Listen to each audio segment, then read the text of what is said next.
दोहरा राजा जी के बिना टूट जाई, राजा जी के बिना टूट जाई, दोहरा बोलो के बिना टूट जाई, राजा जी के बिना टूट जाई।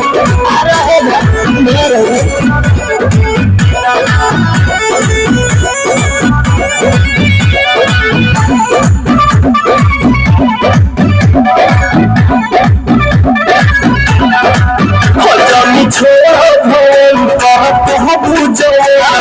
सेवा मेरा सुप्रियम पवन कोई है भौजी के झूठ बनाता झूठ बातें बनावे लफारी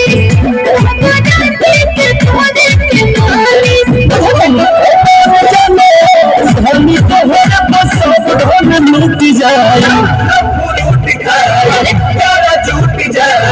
तोहरा राजा जी के बिना टूट जाई, राजा जी के बिना टूट जाई, तोहरा सैया जी के बिना टूट जाई, राजा जी के बिना टूट जाई।